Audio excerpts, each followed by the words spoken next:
Boa noite a todos. Mais uma vez agradecer, né, a Associação Médica, ao Molinari pelo empenho aí de fechar essas agendas, que a gente sabe que é concorrido, ao Marquinhos por sempre aceitar nossos convites. É sempre bom aprender com ele sobre olho seco e oftalmologia no geral. E agradecer a Bausch Lomb por estar sendo parceira da Sociedade Mineira na educação médica e continuada.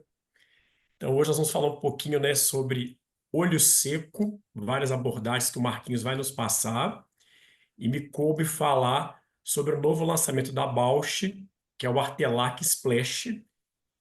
E agora eu vou passar a bola aqui para o nosso diretor secretário Molinari, para poder conduzir e mediar, né, a nossa live aí de hoje.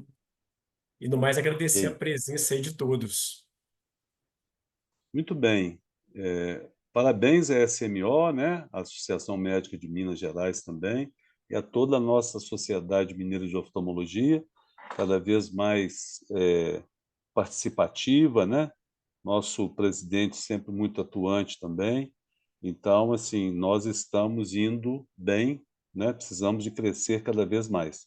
Tivemos uma reunião da Sociedade de Especialidades na segunda-feira, na Associação Médica, e todos os presidentes, todo mundo que estava presente, preocupado com as sociedades, né, de especialidade. E a gente também está aqui comungando com esse ideal de defender o médico e principalmente o oftalmologista mineiro.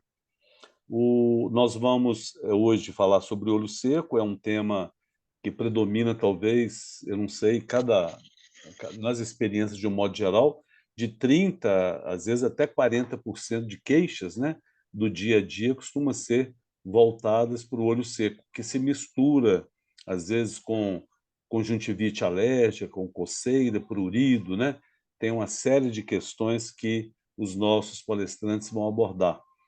O presidente da Sociedade Mineira de Oftalmo, Dr. Breno, ele é especialista em córnea e lentes de contato e trabalha junto ao serviço, né, o grande complexo, né, do Centro de Oftalmologia, do Centro Oftalmológico, desculpe, de Minas Gerais, e que vai nos brindar com a primeira palestra, e logo a seguir o professor Marcos, que é da Santa Casa, né, e também do Evangélico, e atualmente defendeu aí com maestria, né?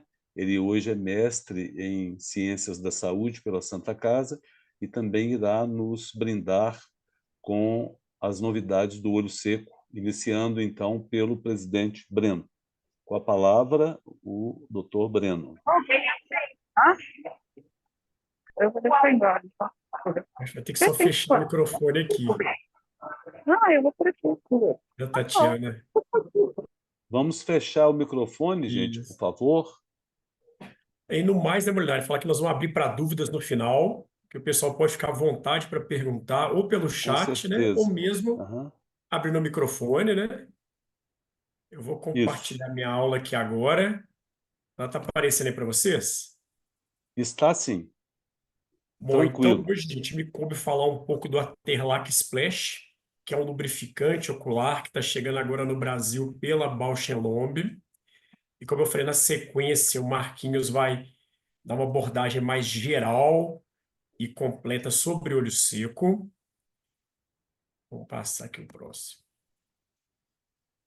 Então, mulher, já me apresentou. Atualmente, eu estou na presidência aqui da Sociedade Mineira de Oftalmologia. E minha área é córnea e segmento anterior. E a gente sabe hoje que a superfície ocular impacta muito na qualidade de vida, assim como no resultado de diversos procedimentos oftalmológicos. Então, a gente tem que estar muito atento nisso, tanto no pré quanto no pós-operatório. A gente atingir resultados satisfatórios, que é o que a gente busca, né, nos nossos pacientes também. Então, relembrando um pouquinho aqui sobre o olho seco, o Marquinhos vai adentrar isso um pouco mais. A gente sabe que nós temos toda uma cascata ali que envolve hiperosmolaridade, processo inflamatório, que torna o filme lacrimal instável e ele vai se retroalimentando. A gente vai dividir em olho seco evaporativo e o aquoso, e temos aqueles pacientes que têm componentes dos dois, que é o olho seco misto. A maior parte dos pacientes hoje está no grupo evaporativo e misto. E como que a gente tende a fazer esse diagnóstico? É legal, assim, aplicar questionários como o OSDI ou DEC-5, DEC-5, que eles são rápidos e dá para o paciente responder na recepção, até para você quantificar, e é um dos pontos ali que o Dry Eye Workshop, né, preconiza, se aplicar questionários, avaliar os sintomas, e além disso, você somar com pelo menos um daqueles testes, seja de osmolaridade, ou dos corantes vitais, ou do BUT. Somando esses dois, você já fecha o diagnóstico e depois você vai diferenciar: é evaporativo, é aquoso, é misto. A gente precisa também de estratificar esse paciente para ter um melhor tratamento. A gente tem muitas ferramentas para tratar, mas a gente tem que saber onde o nosso paciente se encaixa ali. Agora, é claro que o lubrificante, a lágrima, está ali na base desse tratamento. E depois tem escadas que vão evoluindo, que o Marquinhos vai nos mostrar posteriormente.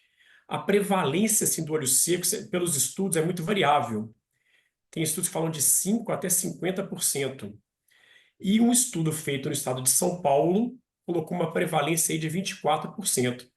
Então, assim, a gente vê que é uma prevalência alta e tende a aumentar muito com os hábitos que a gente tem hoje de vida moderna, ar-condicionado, telas, tudo isso acaba levando, né, ao aumento da prevalência. Então, um ponto assim, que a gente queria chamar muita atenção é a gente avaliar o olho seco no pré-operatório, de catarata, refrativa, cirurgia palpebral, porque isso impacta diretamente na qualidade de vida, na satisfação final desse paciente. Então, a gente tem que criar uma rotina, avaliar a superfície ocular antes dos procedimentos cirúrgicos. E alguns estudos corroboram isso que a gente vem falando. Por exemplo, pós-catarata aumenta uma incidência de olho seco na primeira semana, de até 42% em média, tende a ir decrescendo com o tempo. Isso é multifatorial, por lesão nervosa, por toxicidade dos colírios, por tempo, né, que o olho fica aberto, exposto ali no blefarostato. Então a gente tem que ter um cuidado muito grande, que às vezes o paciente está assintomático, mas ele já tem ali sinais de alteração da superfície. Aí você operou, fez uma cirurgia lisa, redonda, e o paciente está insatisfeito, com baixa visual, porque agravou o olho seco, que já estava ali subclínico e passou desapercebido. Então é muito importante a gente avaliar no pré-operatório. Um outro estudo que a gente anexou, mostrando que tem que estar bem lubrificado antes de uma topografia, antes de uma biometria, porque senão você pode até ter erros ali no cálculo da sua lente intraocular. E hoje, como a catarata é uma cirurgia que visa também a independência dos óculos, essa precisão é muito importante. Quando a gente fala de lentes tóricas, trifocais, esse segundo estudo, por exemplo, ele mostrou que você pode ter variações de até meio no K médio numa superfície ocular com BUT inferior a 5 segundos. Então, no nível da catarata hoje, que ela busca a independência do óculos, são dados realmente relevantes. Isso tudo com um P que foi significativo do ponto de vista estatístico, né? Um outro estudo ali que falou sobre as lentes tóricas, o que evidenciou? Uma superfície ocular alterada e você não tratou previamente, ela leva a um erro de medida que pode impactar em mais de 10 graus no eixo de uma lente tórica. Isso em mais de 18% dos pacientes. Então, a gente não pode esquecer cirurgias de catarata, refrativa, plástico ocular. Vamos avaliar antes como que está a superfície ocular, tratá-la previamente, avaliar como é que está as glândulas de meubômios. Tudo isso é muito importante para um bom resultado final. No pós-operatório, sem sombra de dúvida, justamente pelos mesmos motivos, né, que a gente sabe a importância da boa acuidade visual e do conforto, e está relacionado com a superfície ocular também, e alguns estudos mostrando que os colírios sem preservativo, que é o caso aí do Artelac, temos outros no mercado, como que ele faz uma homeostase melhor da superfície ocular, principalmente naqueles pacientes que já usam outras drogas, né? Outro ponto importante, pós-refrativa, também a gente sabe que aumenta a incidência do olho seco, ela tende a diminuir com o passar dos meses, assim como na catarata, por lesões nervosas, por toda aquela alteração que a cirurgia causa. Então, a gente tem que preparar o paciente e já tratá-lo previamente. Um outro ponto interessante é a gente ter o hábito também de prescrever a lágrima no pós-operatório da cirurgia, porque 42% dos pacientes pós-catarata apresentam alterações de superfície ocular na primeira e na segunda semana. Ele vai recuperando, vai melhorando, mas muitas vezes a insatisfação está ali na superfície ocular que te deixou passar batido. E esses estudos mostram também que uma superfície ocular alterada, além de levar baixa acuidade visual, ela afeta também a sensibilidade ao contraste. O outro ponto importante é a questão da lente de contato, que a gente sabe que no Brasil a categoria de lente de contato ainda é muito pequena, tem um grande espaço para crescimento, e muitos dos pacientes que desistem do uso, que a gente chama de dropout, que eles saem da categoria, a maioria deles é por desconforto relacionado à superfície ocular, relacionado ao olho seco. Então é muito importante tratar previamente esses pacientes, e quando o paciente estiver intolerante à lente, a gente everte o tarso, vê se não tem papilas induzidas por lente de contato, avaliar esse filme lacrimal, que a maior parte dos casos dá para a gente conduzir e crescer a categoria, que é uma categoria hoje que mundialmente, como esses estudos aí mostram, a maioria dos pacientes que entram tem um número igual saindo por dropout, por desconforto, e a categoria não cresce. Então, é claro que a própria lente de contato per si pode induzir ali alterações na homeostase, levando ao olho seco, mas que a gente consegue manejar com as ferramentas que nós temos hoje, inclusive, nesses casos, dando preferência aos colírios sem conservantes, como é o caso do Artelac Splash, que nós estamos citando hoje. Outro ponto importante é para os pacientes com glaucoma, que eles tendem já a usar colírios com conservantes, então a superfície ocular já fica alterada. Então é interessante agregar um lubrificante sem conservante, até para proteger essa conjuntiva para um eventual TREC, se necessário for. Isso dando um conforto para esses pacientes crônicos.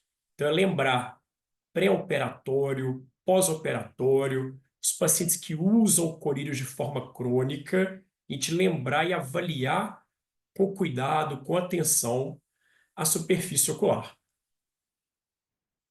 Agora, falando especificamente do Artelac Splash, hoje a gente já tem no mercado uma gama de colírios aí sem conservantes, com certeza, mas o que é que vai nos diferenciar? É a gravidade dos casos do seu paciente, qual que é o caso dele, mas ao mesmo tempo as características intrínsecas de cada colírio. Então, o que que a gente vai ressaltar hoje como diferencial em relação aos outros colírios de hialuronato sem conservante? O primeiro deles é a concentração do hialuronato, que no caso do Artelac Splash é de 0,24%, e um dos estudos que eu mostro aí na tela, ele comparou o conforto dos pacientes usando 0,1% ou 0,2% de hialuronato no pós-operatório de catarata, e houve uma percepção muito maior de conforto, que foi algo significativo do ponto de vista estatístico, com a concentração 0,2%. O outro ponto importante, a gente tem muito hialuronato no mercado sem conservante, mas poucos laboratórios nos falam qual que é o peso molecular dele. E um alto peso molecular aumenta a eficácia clínica. Então, no caso do Artelac, ele tem 533 kilodaltons de peso molecular. É considerado um peso molecular médio, mas acima de muitos que já estão aí no mercado. Outro ponto que a gente considera, que é o índice de polidispersão. Tendo um baixo PDI, que é o índice de polidispersão, também isso representa uma maior eficácia clínica, que é o caso que o Artelac Splash também tem. Então, nós estamos conjugando o hyaluronato com uma maior concentração, com um peso molecular acima de muitos que estão no mercado e um baixo índice de polidispersão. Então, é importante avaliar, quando estiver diante desses colírios, que tem vários no mercado, avaliar essas outras características, que não só falar, esse sem conservante, mas qual que é o peso molecular dele? Tudo isso vai impactar na eficácia clínica.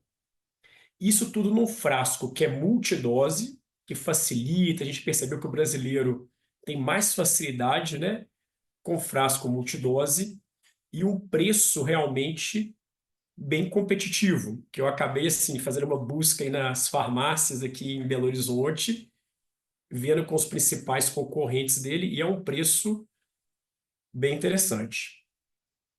Falando um pouquinho do hyaluronato, isso a gente já sabe até dos outros produtos, né?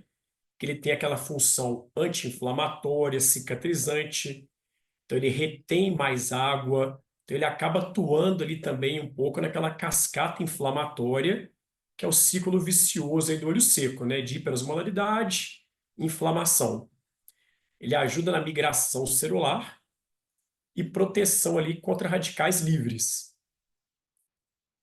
E um ponto interessante, após aberto, ele vale por 6 meses.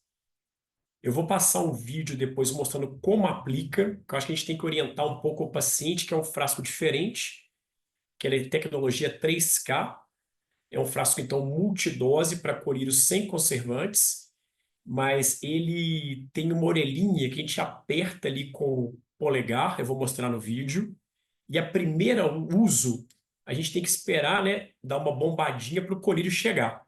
Depois fica bem tranquilo aí o manejo.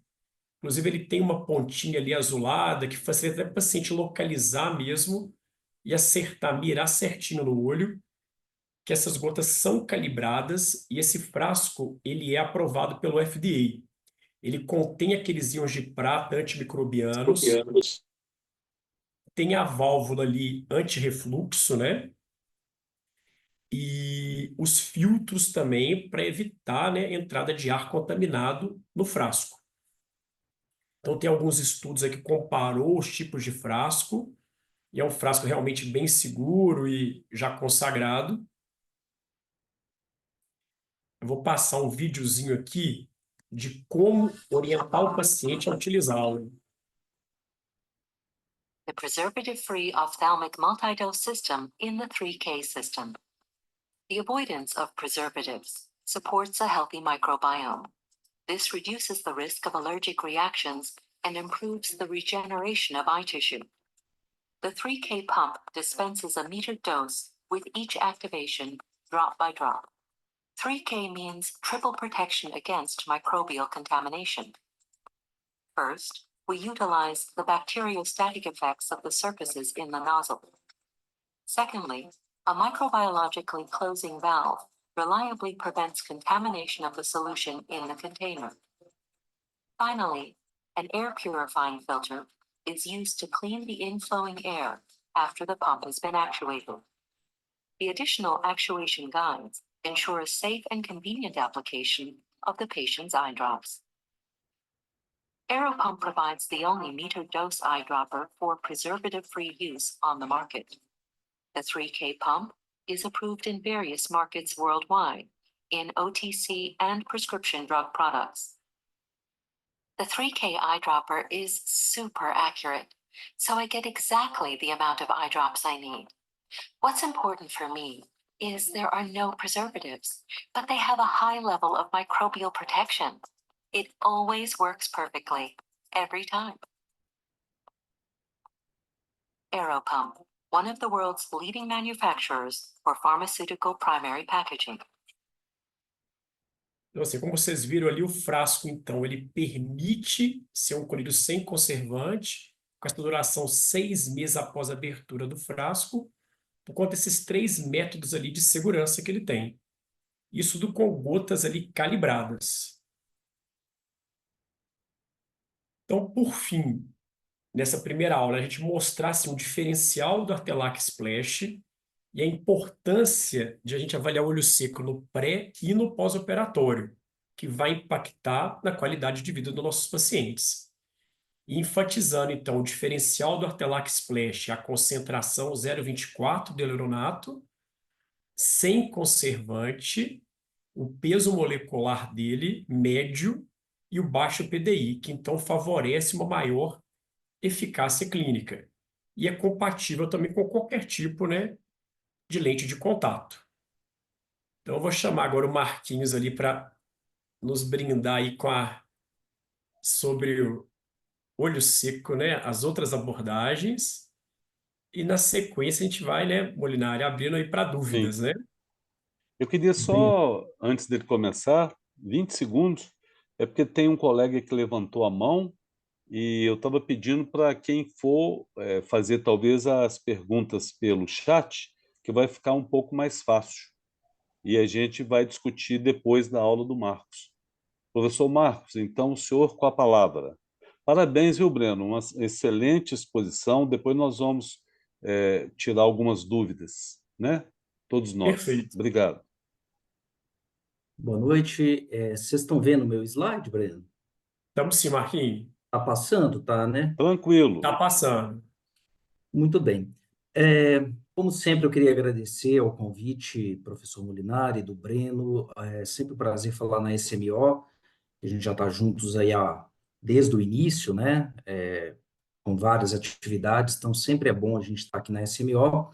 Na verdade, é uma aula para a gente expor um pouco, né? Um pouco de cada, não é uma aula profunda sobre olho seco, mas para a gente ter essas primeiras noções e aquilo que a gente tem visto que tem sido bastante efetivo, né? E eu costumo falar para os residentes sempre que a lágrima é o melhor oceano, menor oceano do mundo, né? Porque, na verdade, a gente saiu do oceano e se a gente não tivesse a lágrima, se o oceano não tivesse vindo junto com a gente, os olhos estariam ressecados e isso não adiantaria com toda a evolução impressionante como que essa pequena camada de filme lacrimal, ela é essencial e importante para a gente tentar, para a gente poder enxergar de uma maneira completa. Isso que é o importante, né? Eu tenho que ter uma lágrima equilibrada e essencial, e essencialmente estável e fisiologicamente estável para que a gente possa enxergar. Lembrando que a lágrima, ela é um componente extremamente importante na hidratação da córnea e da conjuntiva, na difusão do oxigênio, na estabilização da superfície, na remoção de corpos estranhos, na redução de infecção, especial pelo IgA, mas principalmente na refração da luz, né? Então, de todos os componentes lenticulares que fazem o foco, mais do que a córnea propriamente dita, mais do que o cristalino, a lágrima é onde eu tenho a maior refração na interface ar e lágrima. Então, se a gente, como o Breno falou muito bem, né? Todas as cirurgias refrativas, todos os usos de lente de contato, se nós não conseguimos equilibrar isso. Muitas vezes a gente tem ali visões ruins que são simplesmente pelo filme lacrimal. Então, a estabilidade desse filme lacrimal é bastante importante. Então, eu falo que isso aqui, eu gosto desse desenho porque ele é o oceano da lágrima, né? Lágrima é uma coisa tão, tão pequena, mas tão fina, mas que nós temos, então, essas camadas de muco que seguram a evaporação. Nós temos ali um componente aquoso e um componente mucoide ali nos microvilosidades do epitélio. Então, esse equilíbrio, que não é tão separado em três partes, é um equilíbrio muito conjugado, ele precisa estar muito estável.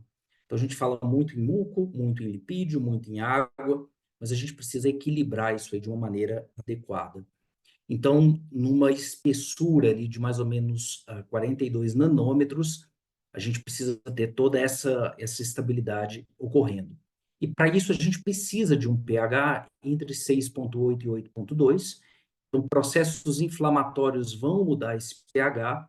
Portanto, um dos tratamentos do olho seco é uma estabilização desse pH. A tonicidade, então, desse filme lacrimal, em torno de 0,9%. o índice de refração é o índice de refração da água, mas hoje a osmolaridade em torno de 302 miliosmols por litro, ela é essencial para a gente ver os componentes que estão ali dentro daquela lágrima. Toda vez que eu tenho um processo inflamatório, um processo de olho seco, eu tenho mais quantidade de eletrólitos, e isso vai causar um processo inflamatório que vai formar um ciclo vicioso.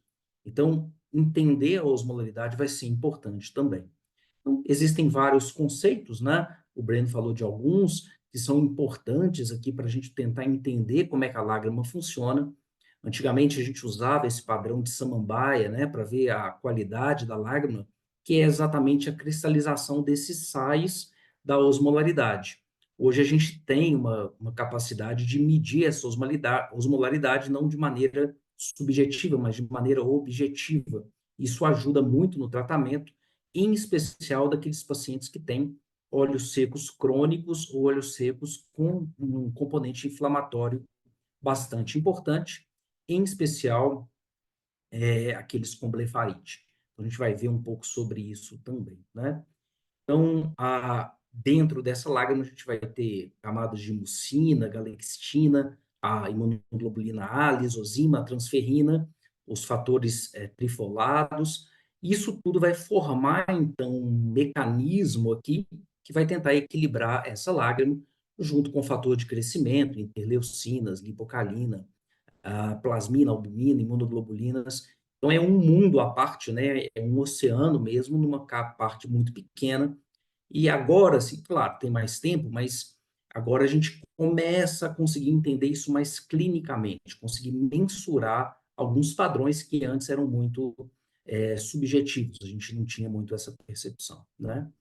Então, eu não vou me delongar aqui, né, na anatomia da pálpebra, mas é muito importante a gente também estudar essas glândulas, as glândulas que produzem a parte aquosa, claro, mas em especial as glândulas que produzem a parte oleosa, a parte lipídica, porque isso vai ser muito importante na definição do olho seco, cujo principal componente é o componente lipídico.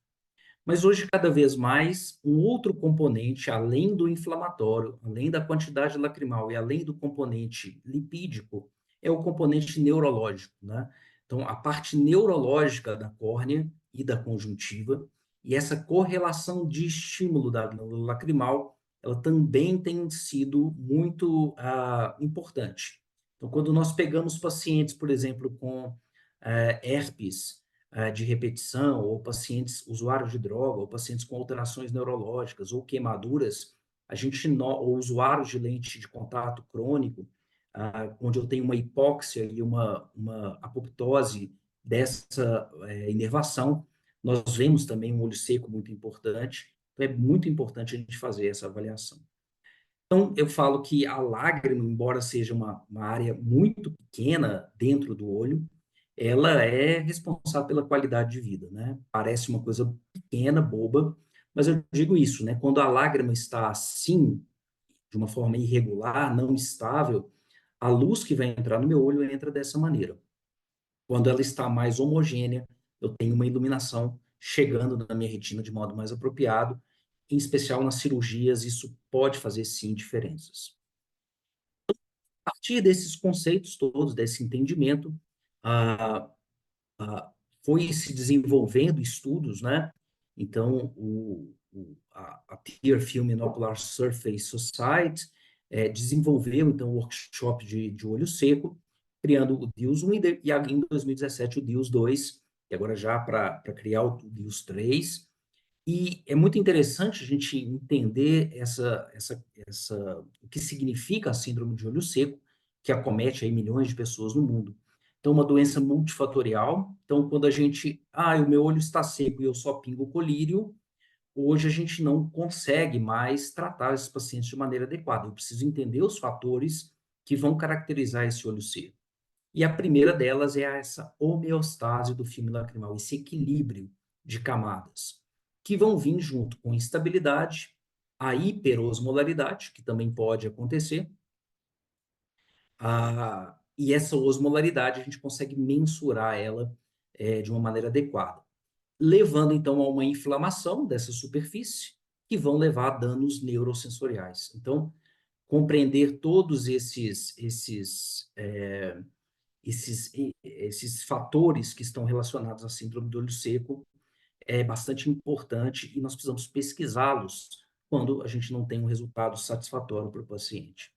O que a gente começa a pesquisar na nossa anamnese? Então, uma própria idade, né, que reduz com a idade e mudanças hormonais a lágrima, a quantidade de lágrima, sem dúvida a disfunção da glândula de Meibômios, que é provavelmente a principal delas, mas sempre monitorar isso junto com a dermatologia, né? Então, se eu tenho um paciente, por exemplo, com rosácea, às vezes eu vou ficar tratando aquela blefarite, aquele olho seco, quando na verdade eu preciso fazer um tratamento mais completo. O Breno está aí, né? Então, lente de contato, pacientes usuários de longa data, lentes de baixa oxigenação, de transmissibilidade, vão levar uma hipóxia dessa inervação, e aí eu tenho aquele olho que não melhora. Eu pingo tudo quanto é colírio, mas o problema está na inervação. A síndrome de Sjögren, o ambiente que o paciente vive, não adianta nada nós tratarmos sem corrigir isso, a gente vai ver. O problema das telas, da claridade e da redução do piscar, deficiências nutricionais. Eu tive uma paciente que fez tudo, todos os tratamentos, e ela era uma paciente bariátrica de 20 anos, uma das primeiras, e ela já tinha, não estava fazendo controle nutricional, comia só miojo e tal, deficiência de vitamina A severa e um olho seco, assim, avassalador. E aí tratou a vitamina A, melhorou tudo. Então, é uma dica que eu dou muito, perguntar a pacientes bariátricas, às vezes isso acontece. Os pacientes de cirurgia refrativa, que é uma alteração neurológica, diabetes, pacientes diabéticos, disfunções hormonais, síndromes de ansiedade, em especial as medicações que vão alterar essa questão do olho seco, a própria hereditariedade, o tabagismo, às vezes a gente trata e o paciente é fumante, é tabagista, e isso causa um processo inflamatório, medicações orais e tópicas que o paciente usa e propriamente alterações neurológicas. Então, toda essa gama de anamnese, às vezes, é uma anamnese longa. Então, por isso, às vezes, a gente precisa se debruçar em relação a isso para achar esses fatores causais, que podem ser simples, apenas o uso de celular ou ar-condicionado, mas pode ser alterações muito complexas. A gente chega com pacientes com olho seco, muito graves, depois de, às vezes, problemas oculares muito intensos, problemas de trauma, queimaduras, urgências. Então, isso leva, então, a um problema cicatricial dessas glândulas que realmente vai ser difícil de ter essa avaliação e talvez um tratamento vai ser mais difícil. Então, a gente tem os dois lados da moeda, a gente precisa entender para qual lado a gente vai e os tratamentos, eles estão aí para ajudar. Uma coisa que tem sido muito falada e está muito em voga é a presença do Demodex folliculorum ali nos folículos pilosos dos cílios. Isso leva a um processo inflamatório e uma blefarite crônica, e isso precisa ser tratado, né? Então, quando a gente vê essa presença dessas caspas aderidas, né, nos folículos pilosos, na lâmpada de Fendas, no maior aumento, a gente até consegue ver esses rabinhos aqui do Demodex, e isso é importante, porque o tratamento ele vai ser, às vezes, diferente naquelas blefarites que a gente trata, usa corticoide, usa antibiótico, e a gente não consegue ter uma melhora.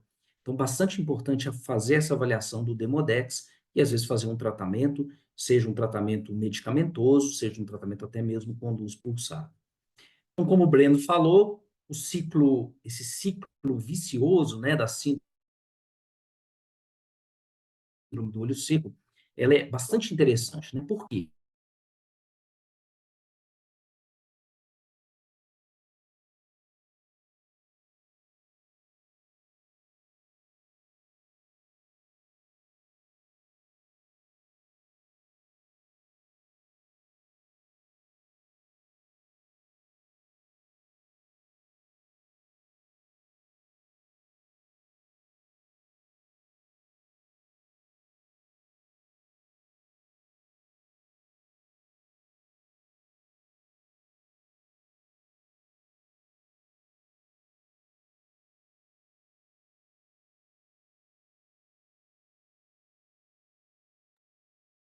Eu acho que o Marquinhos, a internet dele caiu, mas ele já está voltando. Mandei uma mensagem para ele aqui agora. Caí, desculpa, Breno, caí na Voltou. internet. Não, tá, Deixa eu pode voltar, seguir. peraí. Parou, Marquinhos, no ciclo vicioso, viu, do olho É, seco? então era onde eu estava mesmo. Vocês estão vendo meu slide? Estamos. Está passando, né? Pessoal, desculpa, acho que a internet está meio instável aqui. Então, esse filme lacrimal hiperosmolar, ele vai produzir, então, processos, toxinas, alterações inflamatórias, e essas alterações inflamatórias vão começar a levar um estresse da superfície, e um estresse e estabilidade do próprio filme lacrimal, que vai levar, então, a uma hiperosmolaridade. Então, vejam, eu tenho um processo de evaporação, hiperosmolaridade, inflamação, estresse de superfície glandular, instabilidade do filme lacrimal, lesão, e leva então à hiperosmolaridade. Então, isso vai e volta, vai e volta. Eu tenho que saber aonde eu vou tratar dentro disso. Ou seja, em qual desses ciclos eu preciso entrar para fazer o tratamento. E isso é muito importante, porque a gente às vezes pinga colírio e o que o colírio vai fazer é só tentar tirar um pouco dessa hiperosmolaridade do lubrificante. Mas, na verdade, às vezes eu tenho que vir para anti-inflamatórios, às vezes eu tenho que entrar com alguns outros tratamentos que vão ser importantes. Então, nós temos aqui a classificação das disfunções, né, da glândula de Meibômios, que eu posso ter uma alteração hipossecretora dessa glândula, ou até mesmo uma lesão obstrutiva, ou até mesmo hipersecretora, tá? Às vezes eu tenho muita produção de óleo e essa hiperprodução, ela vai borrar o meu filme lacrimal. E eu posso ter uma hipoprodução que vai levar ao aumento da evaporação. Então, esse entendimento, ele vai ser bastante importante. O Breno falou dos questionários, eles são importantes para ajudar nessa anamnese, mas é claro que tudo isso, né, o prurido, a queimação, sensação de areia, flutuação visual, hiperemia, como é que é o piscar, o que, que o paciente faz, se existe epífora relacionada, se ele sente um peso na pálpebra, astenopia, a perda da visão noturna, se ele percebe secreção no olho, ou seja, tem aquela secreção esbranquiçada, ou se ele não percebe isso, isso tudo vai ser útil para a gente saber o caminho que a gente vai seguir a partir daí. Então, a gente já sabe, né, o exame da fluoresceína, ele é bastante elucidativo, porque a gente começa a entender realmente como que estão os M-desmossomos ali entre o epitélio, e se esse ressecamento, essa ausência de lágrima, já está causando algum problema. Então, o nosso exame essencial aí do dia a dia, exatamente para a gente entender, em especial, o break-up time, que é um exame que vai medir aí como é que está a evaporação desse filme lacrimal, ou seja, uma redução da camada de Meibômios. A gente já sabe disso. Antigamente a gente usava muito rosa bengala para marcar, então, não mais lesões desses hemidesmossomos e ressecamentos que dão a ceratopatia punctata, mas agora para marcar células desvitalizadas, células que foram ressequidas. E isso vai ser importante para a gente ver a gravidade e, entre aspas, a profundidade desse olho seco. O rosa bengala, ele arde bastante, então hoje não se usa tanto mais. Hoje a lisamina verde tem substituído isso e a gente vai observar exatamente o que está sendo corado. Existem vários protocolos e a gente delimita isso em áreas exatamente para poder avaliar e marcar o percentual, quantos pontos eu tenho em cada um dos quadrantes, e a gente consegue, então, fazer uma definição dessa área. O teste de Schimmer é um teste também importante para a gente ver essa deficiência aquosa, né, geralmente abaixo de 5 milímetros, aqui depois de 5 minutos.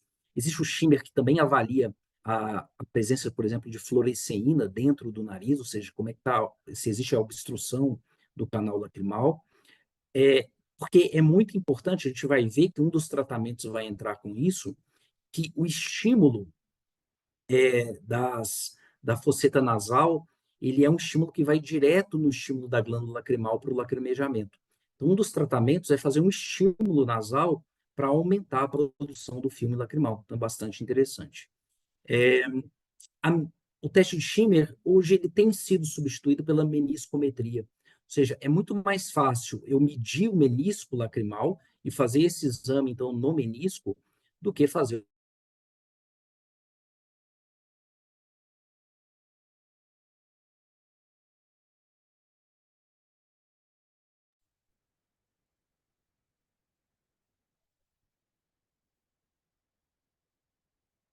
Novamente aí, né? Já avisou para ele, Breno? Eu já falei com o Marquinhos aqui, Ok. que ele travou ali no meniscometria. Acho que ele está com uma inconsistência na internet hoje.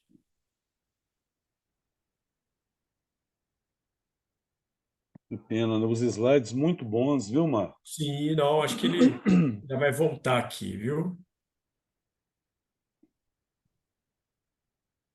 Só um Bom que minutinho que o Marquinhos já volta. enquanto isso, né, Breno, a turma Então, se já tiver vai alguma pergunta pensando também, a nas gente já perguntas, pode né? ir Adiantando, né? respondendo, enquanto o Isso Marquinhos aí. reseta aí a internet, né? A gente está à Sim, disposição. eu não estou vendo aqui, a turma ainda não se manifestou.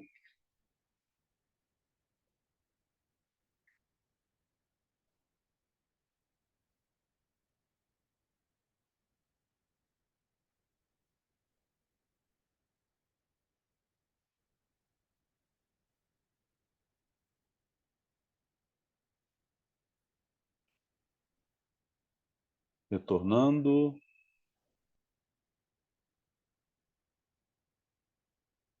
Os slides estão aparecendo, viu, Marcos? Avaliação das glândulas de Meibomius. O slide parece que mudou, né? desculpe, pessoal, realmente está. Não, sem problemas, Marcos. Isso é porque os slides Deixa, são tão bonitos que aí a internet fica, né, embasbacada. deixa eu. Pronto. Apareceu, Molinari, as glândulas de Apareceu Meibomius aí? avaliação das glândulas de Meibomius. A Isso. gente Aí você parou, deu um... Marquinhos, na meniscometria, viu? Tá. Então, Isso aí. meniscometria, ela é importante exatamente para é um exame bem mais rápido, né? A gente não usa tanto no Brasil, a gente acaba usando o Shimmer, que é o que a gente tem de rotina, mas hoje a gente tem visto que tem sido substituído um pouco por isso.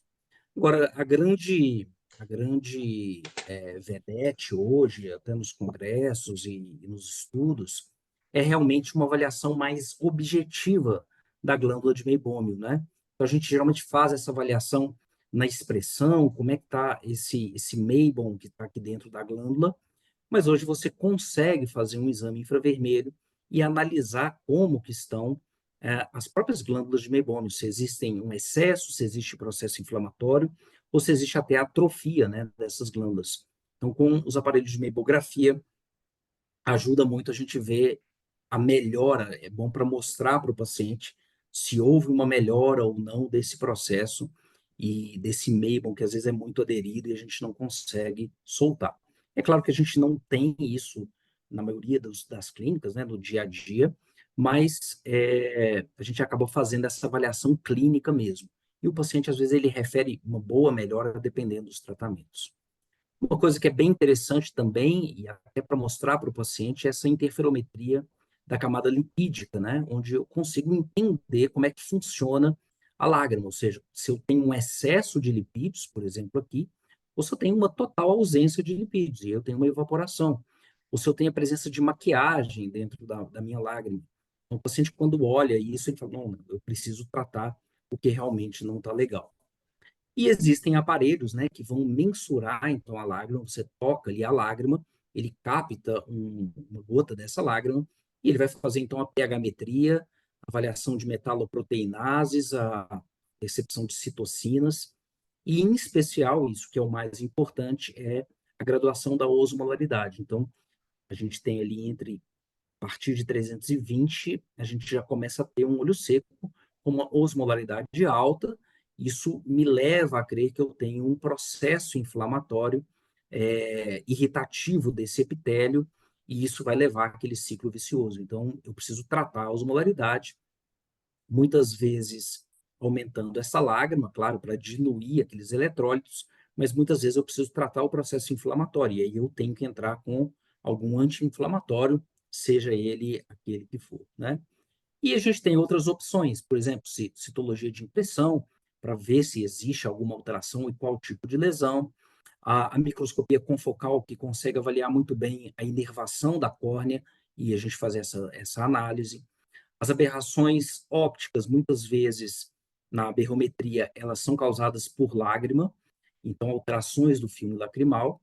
A avaliação laboratorial, em especial para a síndrome de Sjögren e as hipovitaminoses. A topopaquimetria, né, do epitélio, que é muito importante. Às vezes eu tenho uma área de ressecamento, essa área de ressecamento leva a um afinamento epitelial ou um aumento desse epitélio, e isso aí pode me confundir. Então, às vezes é importante fazer, e às vezes a gente tem que fazer biópsia de glândula salivar, em especial para fechar o diagnóstico ali do Sjögren, né?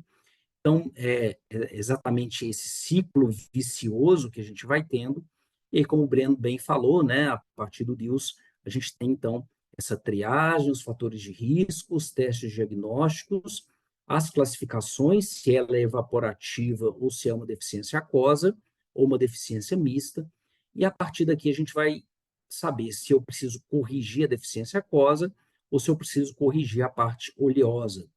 Tudo isso para ajustar essa homeostase do filme lacrimal. Então, aqui um resumo que a gente já conhece, um resumo antigo, mas que mostra bem aí esses tipos de alterações. O Sjögren não é muito o assunto da aula, mas muitas vezes a gente vai ter que fazer esses critérios, né?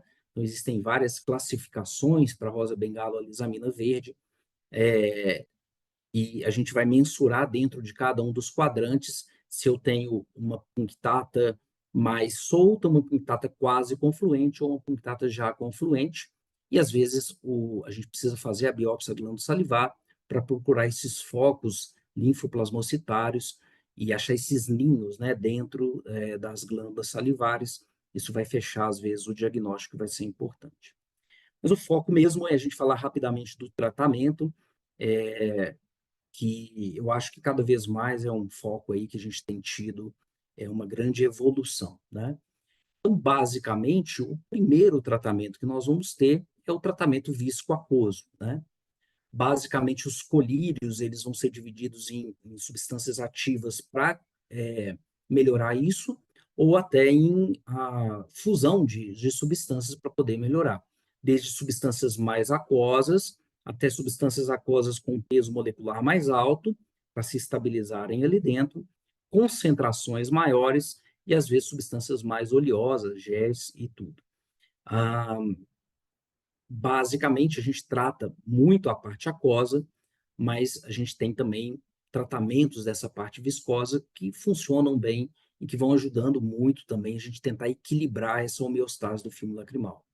É importante lembrar que existem também osmoprotetores, então às vezes os colírios são inseridos osmoprotetores exatamente para poder melhorar esse epitélio que vai sendo lesado exatamente por causa desse excesso de osmolaridade e às vezes até mesmo do pH. E também os preservativos. Esse é um assunto extremamente importante, né? Porque os preservativos, por mais leves ou por mais degradados que eles são, quando eles são expostos, eles acabam também causando algum efeito. Então, às vezes o paciente fala, olha, eu pinguei o lubrificante e ele ardeu muito o meu olho. Então, isso acontece ou porque existe ali no saco lacrimal, no fundo de saco conjuntival, um excesso desses eletrólicos, dessa hiperosmolaridade, aí quando eu pingo o colírio ele mistura e arde, mas às vezes o próprio preservativo ele pode causar alguma lesão. Então, às vezes o paciente queixa isso. Então, hoje não tem dúvida, né? A grande tendência é a redução desses preservativos e até a sua ausência, esses conservantes. E aí eu posso acrescentar excipientes, eletrólicos, suplementação lipídica ocular, géis, vitaminas, né? A vitamina B12, por exemplo, inserida para tentar ajudar um pouco nesse processo do epitélio, agentes mucolíticos para poder soltar esse muco que está ali aderido, ali naquele caso onde o olho seco é muito severo. Então, a gente tem uma gama de colírios anti-inflamatórios, lubrificantes, que são importantes.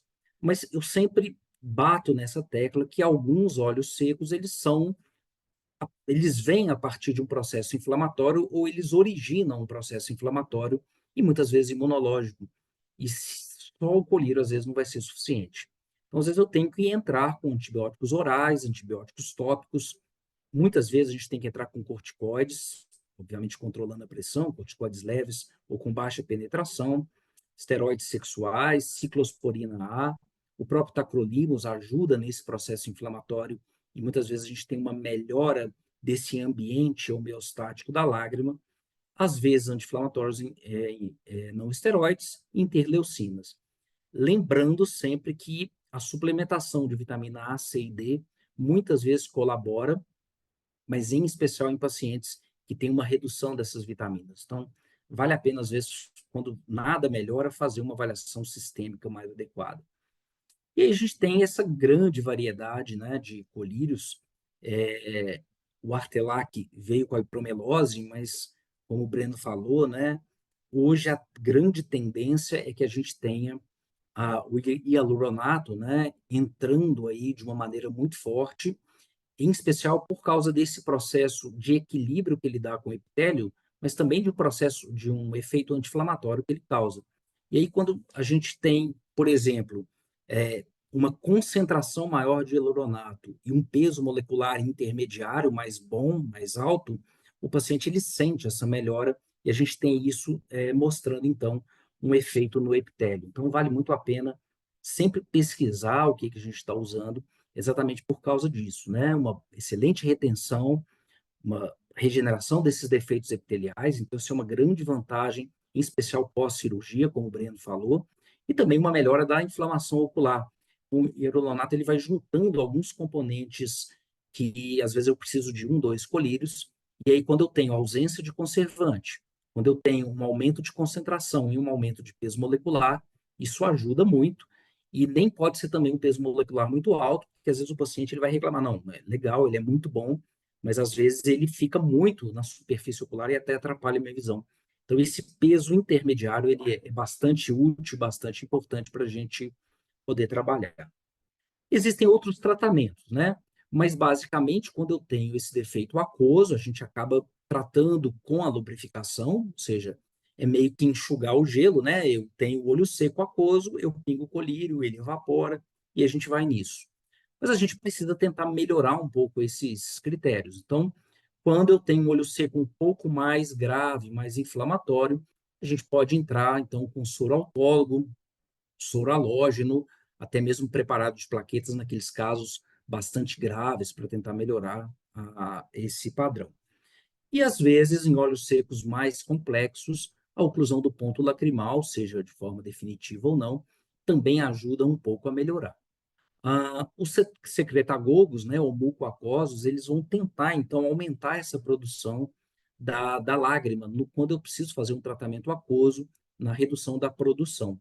E, em especial, a pilocarpina, né, ela é bastante antiga nessa nessa produção de lágrima, ela ajuda, né, um secretagogo que aumenta a salivação, né, é uma planta brasileira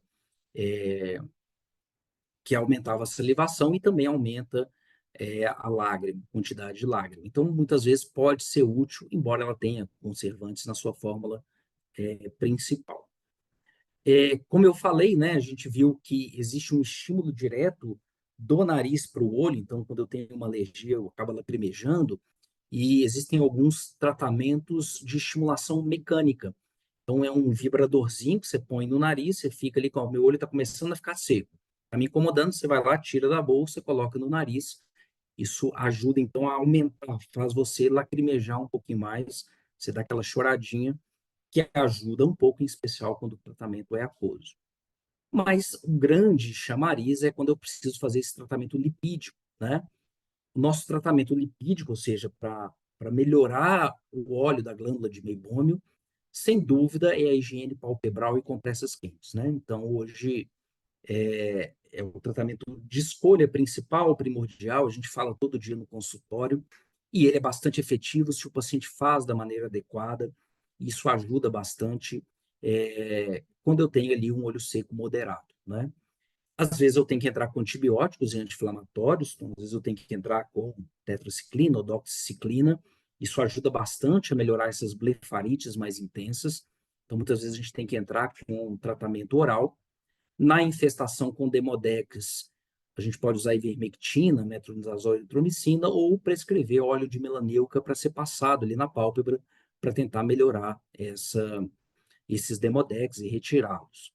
E os óleos essenciais orais, né, os clássicos tratamentos com ômega 3, ácidos graxos, linhagem, óleo de borragem, até ferritina mesmo, eles ajudam então a melhorar esse processo esse processo dessa oleosidade palpebral. É claro que hoje existe uma discussão se esses óleos eles realmente são bastante efetivos.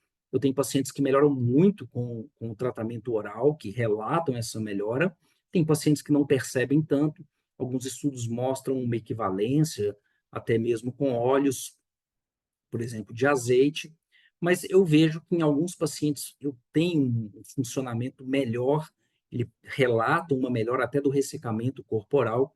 Então, quando o paciente gosta, geralmente a gente se mantém.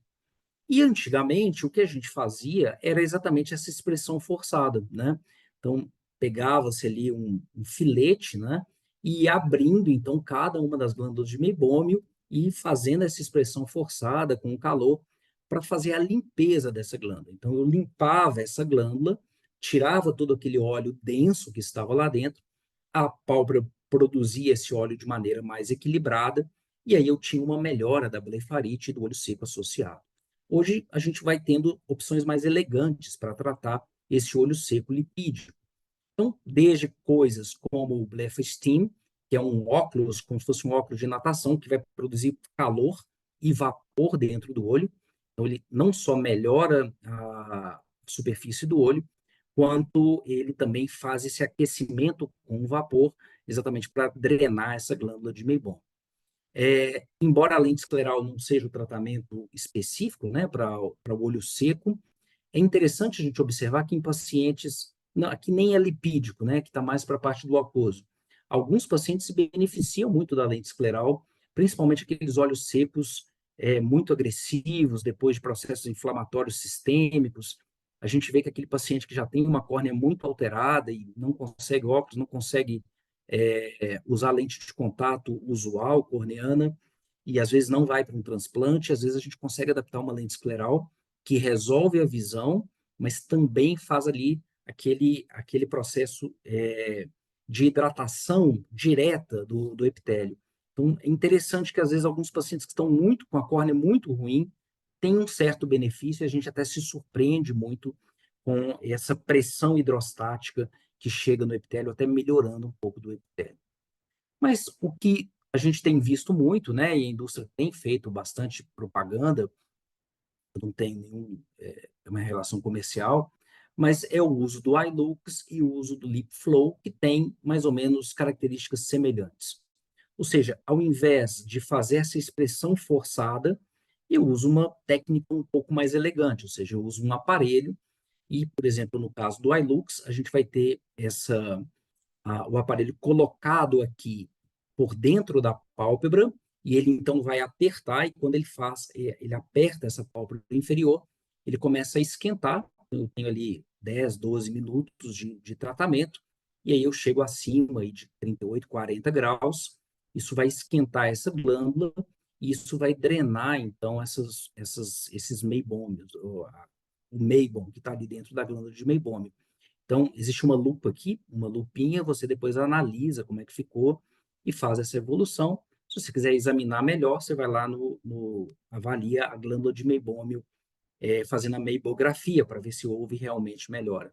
Então, é interessante porque ele causa esse aquecimento e o resultado ele é relativamente bom.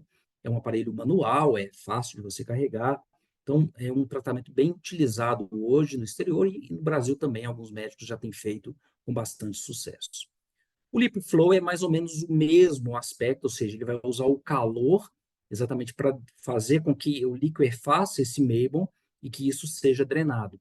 Mas o que ele vai fazer, então, o paciente faz uma sessão, né, ele deita lá no consultório, e aí, além do calor que ele tem, deixa eu fechar aqui, ele também vai fazer esse ordenhamento da glândula de meibômio. Então, além do calor, vai drenar essa glândula, apertando ela, e isso vai sendo limpo ali naquela posição. Então, é colocado na pálpebra do paciente, existe uma bomba de ar que vai insuflando, e isso vai ordenhando mesmo esse meibum, e a gente vai tendo, então, uma retirada desse meibum ali de dentro.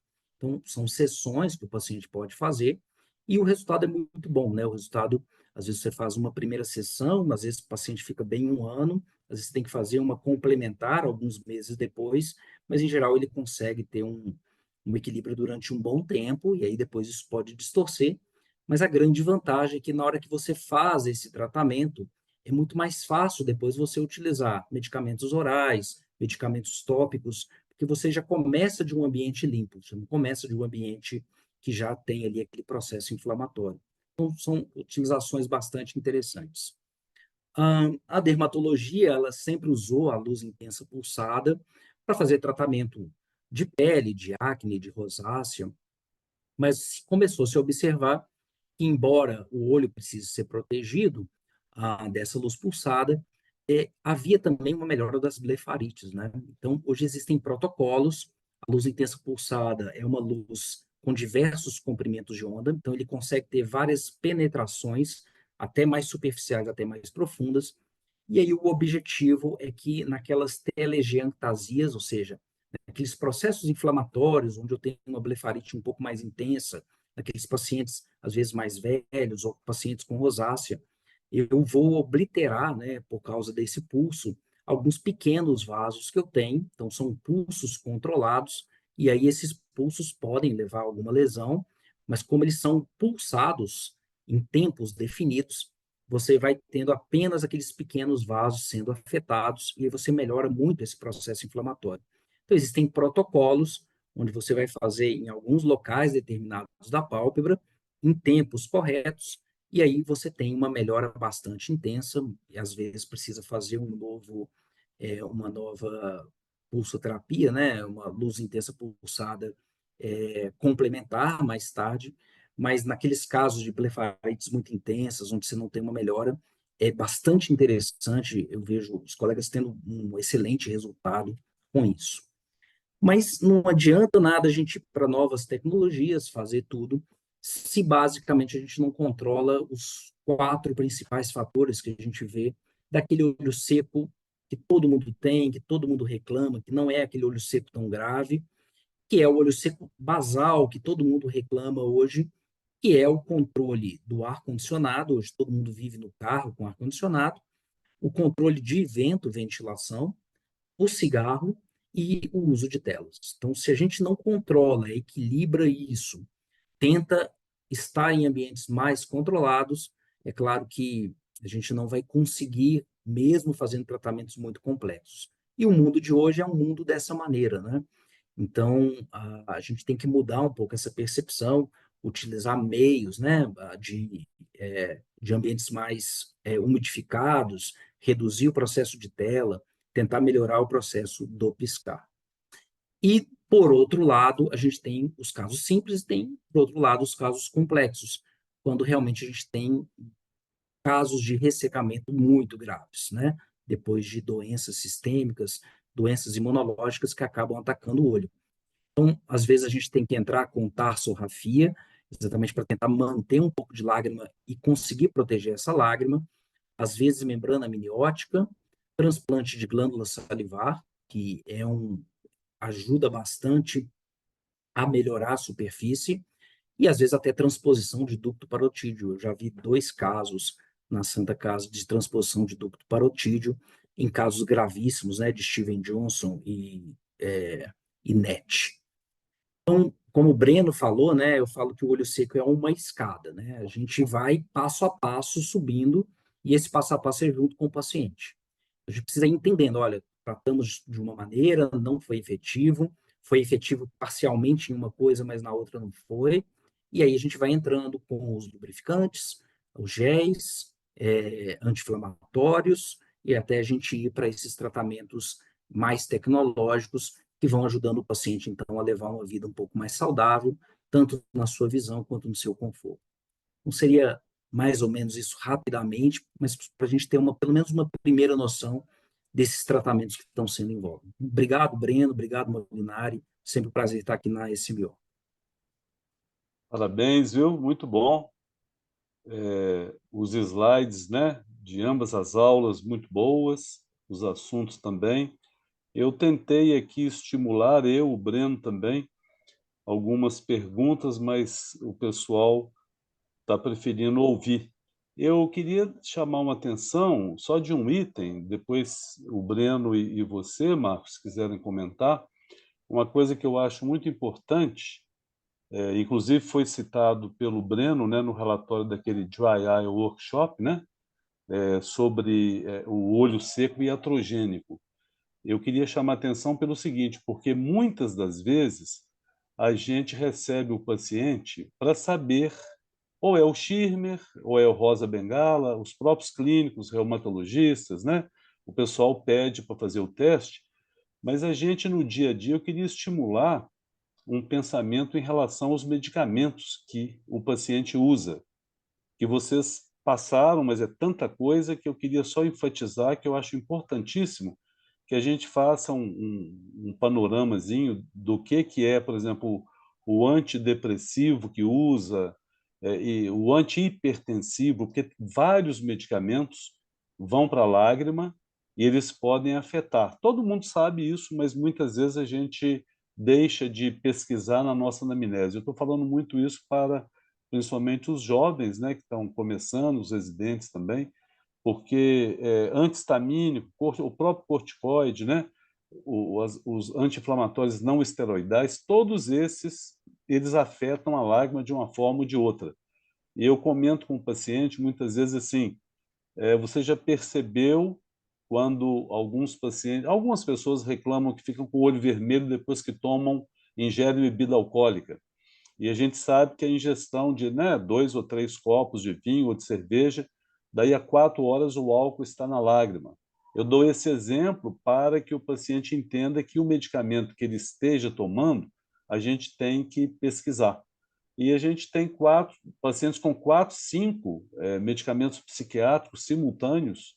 Então, a gente tem que pedir ao paciente um tempinho para a gente dar uma lida, dar uma estudada. Eu faço isso com frequência e queria assim ouvir de vocês, né? Assim, se vocês têm essa percepção, que eu acho que é uma coisa, principalmente com essa quantidade de biológicos que estão sendo introduzidos, os medicamentos cancerígenos, anticancerígenos também, que a gente desconhece o efeito, né? E que podem também afetar. Então a gente fica às vezes tratando o tratamento, né, como você falou, ele é tão amplo, tão grande, mas e a causa? Será que a gente está pesquisando suficientemente? Porque o oftalmologista, às vezes, ele é mais imediatista e o paciente a gente vê que ele tem rodado muito, né? Tem procurado e continuam cada caso aí cada vez pior. É só um lembrete, né? Porque esses efeitos colaterais às vezes demoram um pouco para a gente perceber que aquele medicamento novo poderia estar causando um olho seco. Aí eu queria, o que vocês acham dessa abordagem, se isso é importante, se deve ser estimulado, né? Tanto quanto o próprio tratamento em si, né? A gente tentar localizar a gênese, né? A origem. É só Bom, isso. Molinari, queria agradecer o Marquinhos aí pela aula, né? Que ele sempre está tão disponível para esse Fantástico. MO e convidá-lo a responder aí também, que afinal de contas ele é nosso convidado. Vocês Eu dois acho que podem discutir, né? Não, claro. Uma causa que a gente deixa passar na anamnese, né? A gente esquece de fazer essa avaliação sistêmica, sem dúvida, como o Linari falou.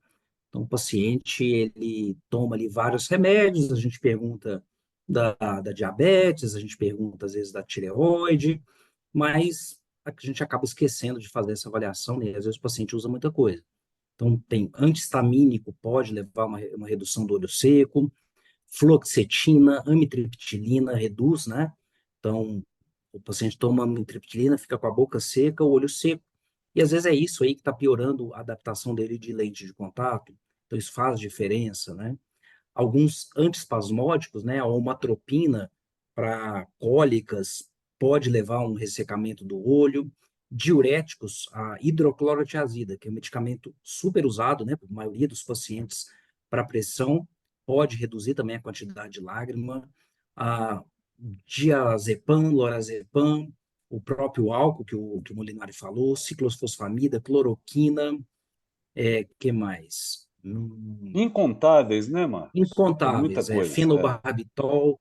Então, às vezes, o paciente chega lá usando 4 medicamentos psiquiátricos e o paciente já está na menopausa, e aí está reclamando que aquele olho seco não melhora. Então, é importante fazer essa avaliação um pouco mais profunda. Claro, no primeiro exame a gente não faz isso, né? Às Sim. vezes a consulta é mais rápida. Mas quando o paciente volta e aí você fez o primeiro tratamento não melhora, é importante aprofundar isso e tentar entender melhor até para o paciente ter essa. Ok. E um ponto importante, né, é enfatizar que é algo crônico, porque eu acho que muito desse paciente rodar Molinari é isso. Não tem uma solução milagrosa, é um Sim. casamento, é um tratamento crônico e continuado. Eu acho que o paciente também tem que ter uma noção disso tudo, e muitas vezes até um apoio psicológico, dependendo da gravidade, porque é um tratamento eterno, né? É um tratamento crônico. Então, assim, às vezes ele roda muito em busca de alguma outra solução, né? Acho que a gente tem que orientá-lo desde o início qual que é a expectativa, né, desse tratamento também, e alinhar a expectativa. Avisar que não é fácil, né, Breno? Exatamente. É um caminho longo e continuado. A gente brinca muito que, você falou aí, é um casamento, né? Do médico com o paciente, é igual o veíte, né? É aquela coisa, ó, você agora vai ficar aqui com a gente um bom tempo, né? Ô, gente, mais alguma, às vezes, Dúvida do pessoal, colocação, né? né? Porque o pessoal aqui já, a turma já está começando a nos abandonar, né? Mas eu acho que a maioria esteve presente durante as 2 aulas, que foram excelentes. Eu queria, eu particularmente, assim, tenho aprendido sempre. É um prazer enorme a gente ter essas atualizações, né? A gente estimula muito, sabemos que são muitas as aulas, né, gente? Assim, muitos os encontros, né, as lives, mas a SMO vai continuar, né? Não é isso, Breno? Com Continuar nessa certeza. luta. Nós temos a próxima, ainda não definimos o tema, só lembrando que vai ser no dia 1º de agosto, né? Logo Correto. depois, assim, todo mundo descansado, né? Aí a gente pode descansar das férias, né? Aí a gente pode, aí o pessoal tá todo mundo aí parabenizando vocês, e realmente as aulas foram magistrais, como sempre. E eu brinco muito com o Marcos, que ele casou com a SMO, né? E nós casamos com ele, né, Breno? A gente não libera ele de Sem jeito direito a nenhum, divórcio. não tem jeito. Agora, é impressionante, eu sabia que ele era ótimo em refração. Sempre soube que ele é um profissional também da córnea, mas agora também, né, quer dizer, da superfície ocular, da lágrima. Então, assim, vocês dois estão de parabéns e o Marcos está sempre brindando a gente com excelentes aulas, o Breno também. Eu, da minha parte, me dou por satisfeito. Está muito E bom, no mais, acho que agradecer, né, Molinari, a presença de com todos certeza. e estimular os colegas também a se associarem, não Isso, só pelo braço, né, da defesa profissional, que eu acho que hoje é o mais forte, né, o mais com relevante, certeza. e como da educação aí, médica continuada. Continuada, isso mesmo. Agradecer a você, o Marquinhos, né, e a Associação Médica aí de Minas Gerais. Obrigado, gente. E assim, vamos Obrigado, continuar gente. nessa luta, né? Isso Obrigadão. aí. Então, Boa Obrigado. felicidades a noite, Valeu. todos. pessoal. Eu queria Boa lembrar noite. que essa reunião estará, talvez não amanhã, mas até segunda-feira, né, Breno? No Estará no YouTube. site da SMO e quem quiser acessar depois, né, estará às ordens lá. Tá Fica bom? no canal do YouTube. Perfeito. Exatamente. Obrigado, gente. Boa Boa noite a Obrigado, noite. gente. Até todos. Até mais. a Tchau, próxima. tchau.